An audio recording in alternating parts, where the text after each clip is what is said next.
Good evening, parents, and welcome to Back to School Night. It is such a pleasure to be able to welcome you for a new school year, new adventure, new things on the horizon. One of the new things that we all experiencing is our first annual virtual Back to School Night. Okay, hopefully this will be our last one. Okay, so let's get into this. My name is Mrs. Ervin, and I teach sixth, seventh, and eighth grade science. So I'm going to talk about the little agenda so I don't get. Miss Irvin likes to talk, so I need an agenda to keep me on track. Okay, so you might have noticed Miss Irvin's favorite word for Sunday is okay, so bear with me. Okay, my childhood. I was actually born in Newark, New Jersey, and I'm not going to talk about the years in between that, but I was raised in Irvington, New Jersey. So I spent 4 years in Irvington, New Jersey. I attended Berkeley Terrace for fifth and sixth grade. Then I graduated from Berkeley Terrace, attended Myrtle Avenue Junior High, which is now University Middle. And I went there for seventh and eighth grades and graduated. And then after eighth grade, my parents decided, okay, let's move to East Orange. And so I ended up going to East Orange High School. Okay, let's continue. That's all about me. Now, my educational background, I graduated from Rutgers University with a BS in biology. I then went on to Pratt Institute and I got my first master's degree, my MLS in library science with the concentration in corporate research. Then I decided that I wanted to take another route and I decided I wanted to go into education. And so I went to King University and received my second master's in special education with a focus in learning disabilities. Because of how much I enjoyed my time in Irvington as a child, I decided I wanted to teach in Irvington.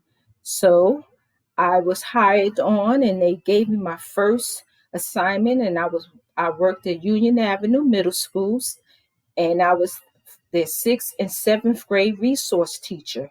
And in Irvington at that time, resource teacher taught ELA and math. Okay. They don't do that anymore, but when I was at Union Avenue, that was what I did.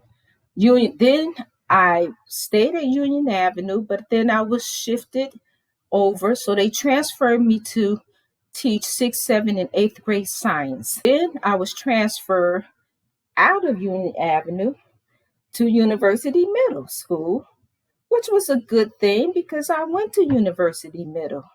So, and now I've been the sixth, seventh, and eighth grade science teacher for about 11, 12 years now. No, it might not be that long. Okay. Currently, I am certified in all the academic subjects. I passed the practice tests in ELA, social studies, science, and math. So I'm going to move along because I don't want you thinking I'm bragging or anything. Okay, so let's continue. Let's go to the second part, curriculum and materials. Okay, I'm very excited about this new program that the science department has. My particular population of students benefited from this program. Reason why I'm excited about Amplified Science, it blends hands-on investigations, literacy-rich activities. It also provides interactive digital tools, and this helps with students, empowers students to think, read, write, and argue like scientists and engineers. Okay, let's continue. Now, with doing all of that, in order for the students to benefit fully from this new science curriculum, they need to be at school, attendance and grading. For me, I want my students to be in class at least 5 minutes after class starts. Get in the classroom, get there, and so we can have our nice greetings and chat for a good 5 minutes, and then we can start our lessons. Okay, they need to complete all assignments posted in Google Classroom. If you're going to be absent, notify me. Tell me in advance that you're going to be absent. Scholars are responsible for making up any missed assignments as soon as possible. I don't want our students to get so far behind that they get frustrated and then give up. Okay, so let's stay on top of our work so we don't even have to worry about this. And I have this nice slogans or attendance works. Advancing student success by reducing chronic absence. Okay, now let's go to the grading profile for remote learning. Okay, so for remote learning, tests counts for 20% of your grade, quizzes 30%, independent assignments and projects 40%, and participation will be like attendance, how well you contribute to class discussions, whatever is going on in the class, that's worth 10%. I want to make a note. If you notice, 40% of the grade is coming from classroom, classwork, homework, and projects. That means that if your child does well on a test, quizzes, and participation, and don't do classwork, don't turn in all of their projects or do their homework, they cannot score above 60%, which is a D, which is poor. That means that our students need to be in class to do all of their work, okay? Let's move on. Schedule and daily agenda. Okay, our schedule. We actually have 9 periods, and then over the summer they included a 10th period, which is my virtual office hours. So periods 1, as you can see, starts at 8:30. So my 6th grade parents, that means that your child needs to be up, have some clothes on, have something to eat, then be in my class by 8:30. At the latest, 8:35. 3rd period, I have 7th grade. The same thing. Have your clothes on, be ready to start learning. And then 8th, 9th period, 8th graders. I have 8th graders at the end of the day. That does not mean after lunch that you just sign out and that's it. You have Miss Ervin at the end of the day. And I'm expecting to see you. Okay? Now let me explain what my office hours entails. My office hours basically, if a student is having trouble completing their homework on their own, if the students need to make up quizzes or tests, make up work like maybe a lab, that's the time to tell me in advance, and then I will schedule you to come in for my office hours, okay? Let's continue. Daily agenda. So in class, these are the activities the students are doing. So engagement. So in my lessons, I want to engage the students.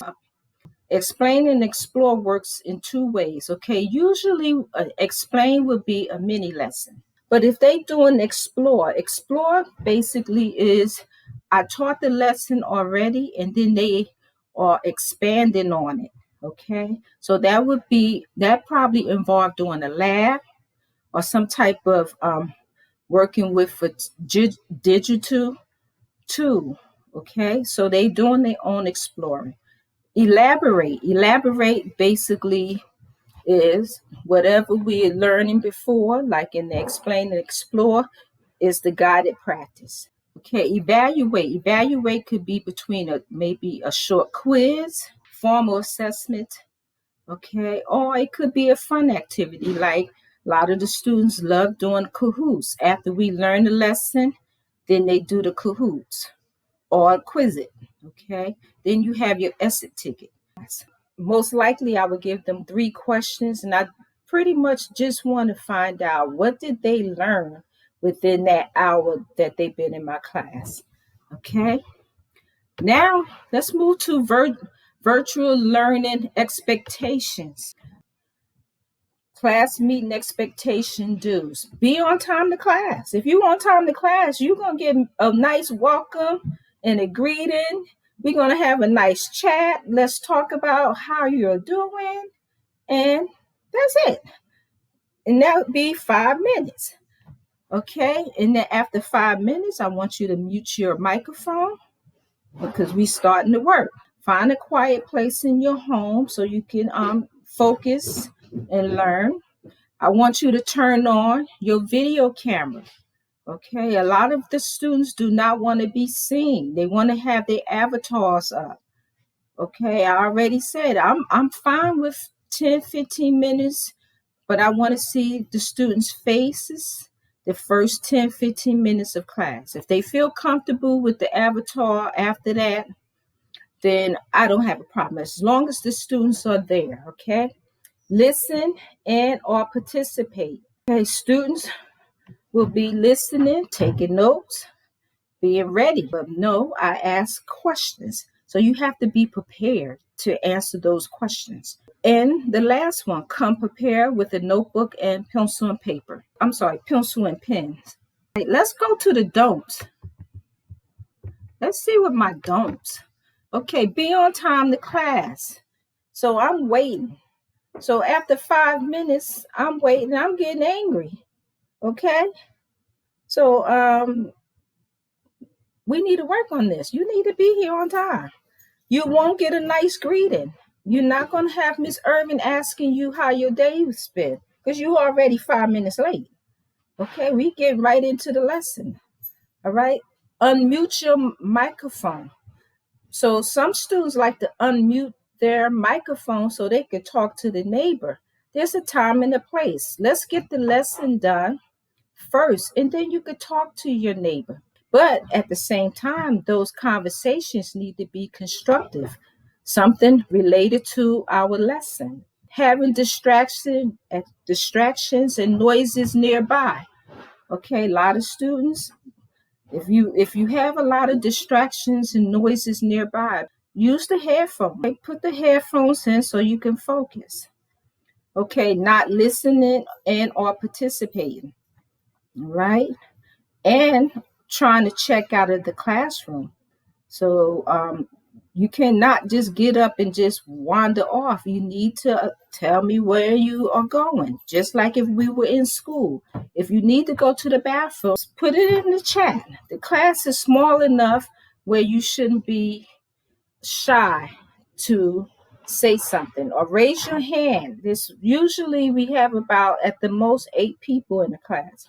Okay, so you can raise your hand and say, Miss Ervin, I'll be right back. All right, and that's it. Then come prepared with notebook and something to write with. So that would be a don't would be not coming prepared with your notebook and pen or pencil. All right. So now we're going to move to the sixth and the last category, contact information. Okay, there are 3 ways you can get in contact with me.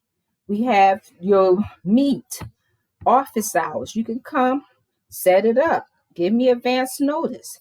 So Monday, Tuesday, Thursday, Friday, 2:15 to 3 o'clock, I'm available. Gmail, I provided you with my email address. I'm available 24/7, anytime. But only on school days, Monday through Friday, I will get back to your message the same day. Many of you parents gave me your email address through the Google Classroom. You can give me, post a comment or question. And finally, I just want to say thanks for all your support. Let's have the best school year. And again, I want to just say, I want to commend the parents. You are doing an excellent job. This is tough, and I know it's tough. I have some parents that have 3, 4 children, and they all trying to get on a computer. They all have computers all over the house. Okay, so I would say thank you and keep up the